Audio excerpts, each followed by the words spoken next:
Did I expect to be making this video sometime this year? Yes. Did I expect to be making this video after just 2 races? No! I mean, why would you sack an embryonic driver after just 2 races on tracks he's never driven before? It's just the most impulsive, stupid... My point is, Liam Lawson has officially been axed from Red Bull Racing faster than any driver in history. Yeah, history. Never mind Pierre Gasly's 12-race spell at the start of 2019, even Robert Doornbos lasted 3 races at the end of 2006. Remember him? Exactly. The long and short of it is this. Lawson is out, and Tsunoda is finally in. So what does this mean for both parties, and Red Bull as a whole, going forward?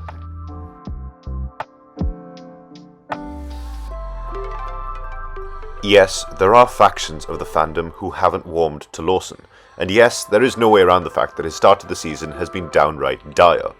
He's qualified last in 2 of the 3 sessions he's contested thus far, crashed out in the wet in Australia, and ended up 15th on the road during the race itself, narrowly avoided being lapped by Verstappen. It all makes for grim reading, of that there's no doubt, but even the staunchest Lawson skeptic will struggle to dismiss the claim that he has not been given a fair shot. Just try and perceive this from a Red Bull managerial perspective. Of the 2 drivers on offer, you, for whatever reason, snub Tsunoda in favour of a hot shoe with just 11 races under his belt. You then hit him with car trouble during his 1 day of running in pre-season testing. You then watch as he suffers hydraulic issues in free practice during his first race on a track he's never driven around, I hasten to add, following which he gets thrust into a wet race on a street circuit in the worst possible set of circumstances for a rookie. His next race takes place on another circuit at which he has no prior F1 experience. Compounding the situation is the fact that it's a sprint weekend with only 1 free practice session. He proceeds to underperform, following which you sack him just before he gets to a circuit he's raced at in both F1 and Japanese sumo formula machinery. To say Lawson has not been given a fair crack for the whip is a grotesque understatement. So where does he go from here? If the current playbook of Red Bull rejects is anything to go by, then any hope of rejoining the main outfit is gone. But as was the case with Pierre Gasly and Alex Albon, he does have an opportunity to try and rebuild his reputation. I feel Gasly's example is the most relevant, seeing as how both he and Lawson were demoted back to the Red Bull sister team after having been eviscerated by Max Verstappen.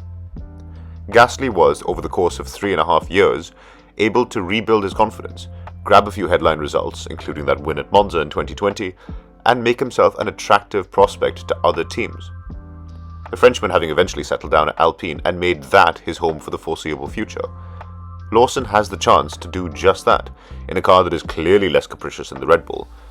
Whether or not he is able to land on his feet remains to be seen.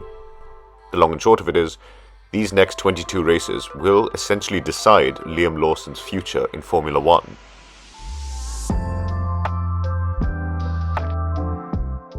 As I said in my previous video discussing Lawson's initial promotion, Yuki deserved that seat on merit.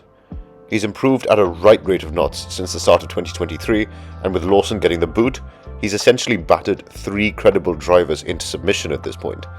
The reasons for his initial snubbing have more to do with intra-corporate politics and the imminent departure of Honda from the Red Bull scene than they do with Tsunoda's personal performances. As a result, there's a part of me that's genuinely happy for him. Put simply, he's been doing great lately. He's literally outperformed Lawson in both races so far this season and deserves a shot at the big time. What concerns me is whether or not he'll fall short just as Lawson, Gasly, Albon and Perez did before him. On the one hand, he has far more experience than Gasly and Albon did when they stepped into that Red Bull. By the way, I firmly believe that experience is what allowed Perez to perform to an adequate degree in 2021 and 2022. Plus, unlike Perez or Lawson, there is no obvious replacement breathing down his neck. On the other hand, we don't know how or if he will be able to gel with that troublesome RB21. Yes, the Red Bull has always lended itself well to Verstappen's hyper-aggressive driving style, one that necessitates a spiky back and tons of confidence, but it's objectively gotten worse this season. It's one thing to see a second Red Bull driver struggle while Max crushes it out in front, but to see Verstappen himself raise concerns is, well, concerning. I really don't want to see Yuki's career fall by the wayside, and I can only hope that his time in the junior squadron has given him adequate preparation for what is by far the most flammable seat in Formula 1. If nothing else, There is hope that the other teams will acknowledge the problematic nature of that Red Bull and acknowledge his performances outside of the main team, which have, by almost any metric, been fantastic. Never mind the second Red Bull seat having claimed yet another victim.